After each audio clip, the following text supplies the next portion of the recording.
28 जनवरी 2017 जगह थी महाराष्ट्र का भयंदर ईस्ट इलाका।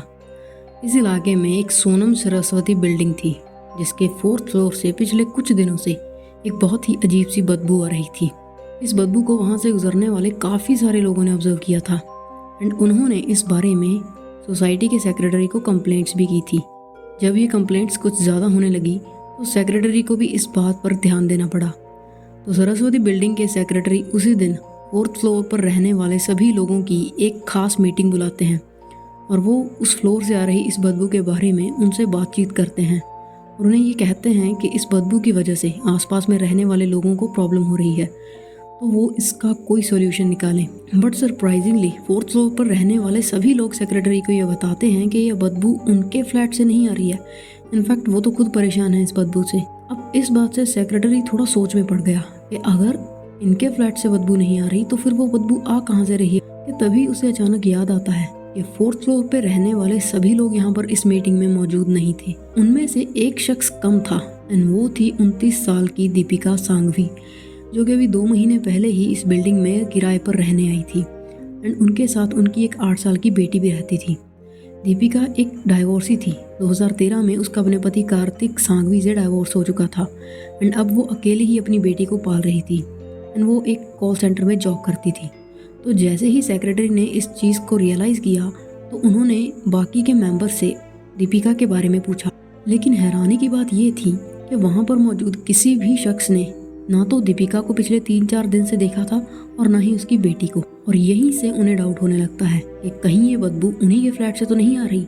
और जैसे ही उनके मन में शक आता है तो वो तुरंत इस बात की पुष्टि करने के लिए उसके फ्लैट पर पहुंच जाते हैं। But to their surprise Deepika के फ्लैट पर ताला लगा हुआ था। बट यहाँ उन्हें एक चीज़ तो कंफर्म हो चुकी थी कि ये बदबू वाकई में दीपिका के फ्लैट से ही आ रही थी। तो वो तुरंत पुलिस को इस बात की जानकारी दे देते हैं।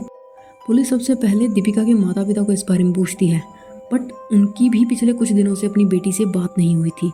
तो पुलिस बिना देरी किए उस फ्लैट का ताला तोड़ती है और अंदर दाखिल हो जाती है।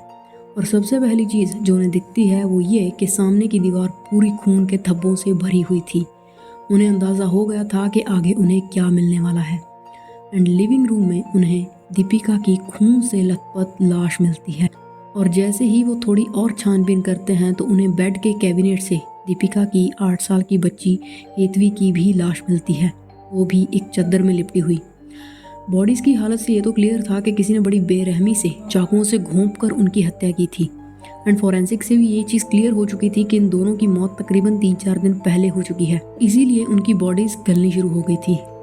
पुलिस सबसे पहले उस बिल्डिंग में लगे सीसीटीवी कैमरास को खंगालना शुरू करती है, लेकिन उनके मन में एक सस्पेक्ट पहले से ही मौजूद था एंड वो था दीपिका का एक्स हस्बैंड कार्तिक। तो इसीलिए वो अपनी इन्वेस्टिगेशन कार्तिक से ही शुरू करते हैं। लेकिन पुलिस को उसके खिलाफ कोई भी सबूत नहीं मिलता जिससे ये साबित हो सके कि कत्ल उसी ने किया है। तो इसीलिए वो दोबारा से बिल्डिंग के सीसीटीवी फुटेज को ही चेक करने पर ज़्यादा फोकस करते हैं।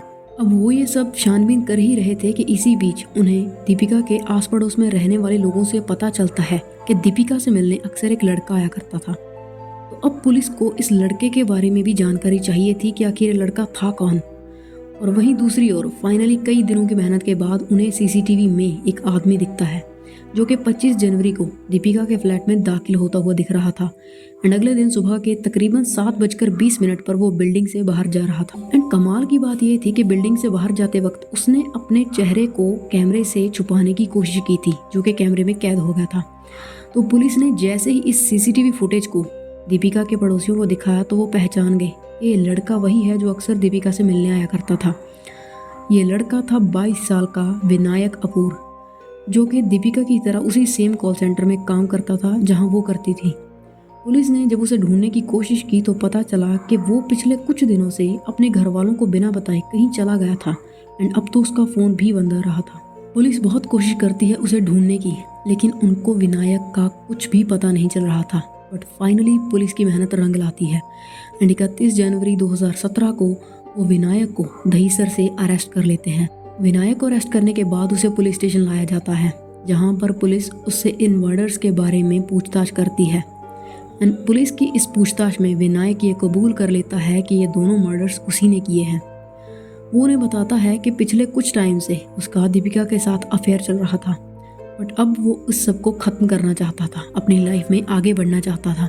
बट दीपिका उसे छोड़ने को तैयार ही नहीं थी, उल्टा वो उस पर शादी का दबाव बना रही थी और इसी सब से तंग आकर उसने ये कदम उठाया। लेकिन दीपिका की बेटी को मारने का उसका कोई इरादा नहीं था।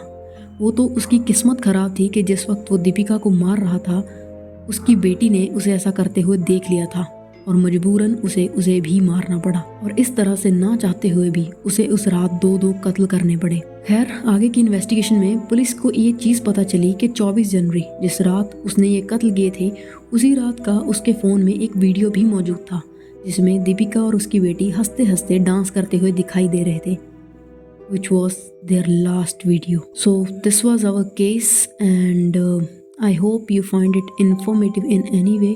If you like this video, please don't forget to check out our other videos and you can subscribe for more such content, and फिर मिलेंगे।